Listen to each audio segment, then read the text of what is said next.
میں ہوں صوفیہ شاہد.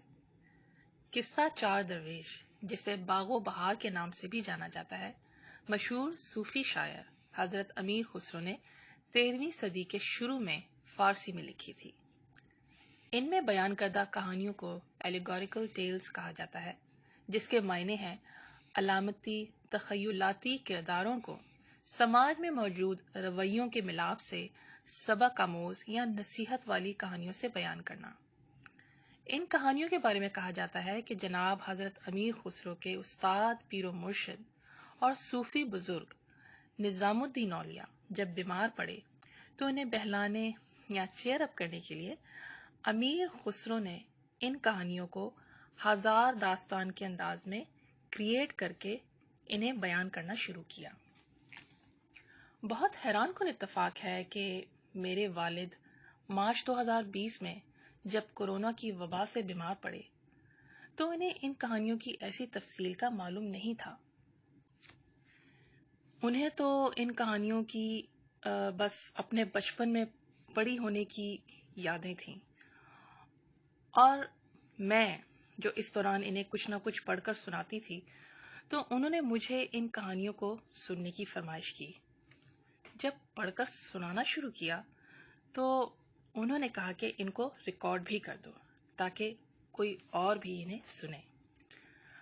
اب یہ کہانیاں جہاں اپنے سٹرکچر یا پلاٹ میں بہت خوبصورتی رکھتی ہیں، وہیں یہ کلاسک داستانیں اپنی زبان کی چاشنی اور خوبصورتی کا بھی بہت اسٹرانگ پہلو رکھتی ہیں یا امتزاج رکھتی ہیں. تو میری اردو اس کی متحمل نہیں ہو سکتی تھی، تو یقیناً اسے بیان کرنے میں مجھ سے بہت سی غلطیاں سرزد ہوئی ہوں گی. تو سننے والوں سے درخواست ہے کہ وہ ان غلطیوں کو درگزر کر دیں. اب میں ہوں شاہد حسین جسے یہ کہانیاں سنائی گئی. تو میں یہی کہوں گا، آج اردو کے حوالے سے بہت سی باتیں ہمارے دوستوں کے ساتھ اکثر زیر بحث آتی ہیں کہ کیا اردو کو بالکل وہی کلاسک انداز میں اس کا تسلسل ہونا چاہیے، اسی طرح سے اس کو زبان اور بیان کا اسی طرح سے خیال رکھنا چاہیے. میں کہوں گا کہ آج دنیا بہت بدل گئی ہے.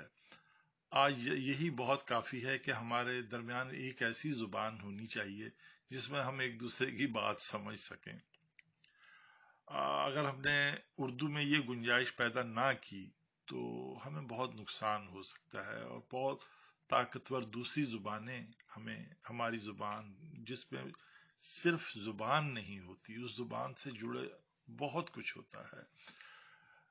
کہانیوں کو ٹرانسلیٹ کیا جا سکتا ہے، شاعری کو ایک خاص حد تک ٹرانسلیٹ کیا جا سکتا ہے. اس کا پورا جو ایک زبان کے ساتھ جڑا ایکسٹریکٹ ہوتا ہے، رس ہوتا ہے، وہ نہیں ٹرانسلیٹ کیا جا سکتا. تو ایک طرح سے ہر زبان اپنے اندر ایک ایسی خصوصیت تو رکھتی ہے کہ اسے اپنی حیثیت میں موجود رہنا چاہیے، قائم رہنا چاہیے. لیکن جو عام طور پہ بولی جانے والی زبان ہے اس میں گنجائش اگر آپ نہیں پیدا کریں گے تو خود بخود پیدا ہوتی چلی جائے گی. آج ہماری اردو میں پتہ نہیں کہاں کہاں سے کون کون سے نئے زبانوں کے الفاظ جو ہیں شامل ہوتے چلے جا رہے ہیں. تو اس کے لیے ہمیں کشادہ دلی سے کام لینا، کیونکہ ہمارے پاس ان کا متبادل نہیں ہے کوئی. اسی طرح سے میں اکثر دوستوں سے بات کرتا ہوں کہ وہ جو اردو جن کی مادری زبان نہیں ہے، انہوں نے اردو کی بڑی خدمت کی ہے. انہوں نے لکھا اردو میں، شاعری کی، تو ہم ان پر بھی بڑی تنقید کرتے ہیں. کسی کے اگر کسی اور زبان کے ہونے کی وجہ سے اس کے لب و لہجے میں ذرا کچھ اتار چڑھاؤ ہمیں محسوس ہو تو ہم فوراً ان کی پکڑائی کرتے ہیں. خیال ایسا نہیں ہونا چاہیے.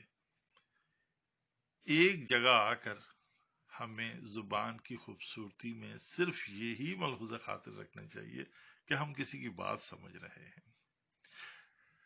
لیکن خیر، اب یہاں جب داستان کی بات ہوگی تو خیر اس داستان کو بھی بہت مختلف حصوں میں بہت پیچیدہ کلاسک انداز کی اردو سے لے کر تھوڑی آسان اور پھر بالکل آسان اردو میں بھی لکھا گیا. اب افسوس کہ وہ جو آسان اردو میں بھی جو الفاظ استعمال ہوئے ہیں آج کے پڑھے لکھے بچے اب اسکولوں میں وہ بھی نہیں، ان کو کیونکہ کوئی ان کو بیان کرے گا بول کے تبھی تو وہ سمجھیں گے نا. اب وہ جب کسی سے، کیونکہ الفاظ جو ہیں کسی زبان کے ان کا بولے جانے سے تعلق ہے، لکھے جانے سے نہیں ہے. صرف جب تک ان کو کوئی بول کر بیان نہیں کرے گا ہماری نئی جنریشن کیسے سمجھے گی. اب خیر یوٹیوب وغیرہ یہ اس سلسلے میں کام کر رہے ہیں. میں تو کہوں گا کہ وہ طبقہ جو زبان پر عبور رکھتا ہے، اس کے بیان کرنے میں عبور رکھتا ہے، جسے ہم پروناؤنس کرنا کہتے ہیں، کسی الفاظ کی صحیح بناوٹ کے ساتھ بیان کرنا کہتے ہیں، وہ آگے آئے اور ایسے الفاظوں کو یا ایسی داستانوں کو بیان کرنا شروع کرے جو یہ الفاظ دوبارہ سے ان کو رائج کیا جائے یا سمجھا جائے. چلیے، بہت شکریہ سب کا.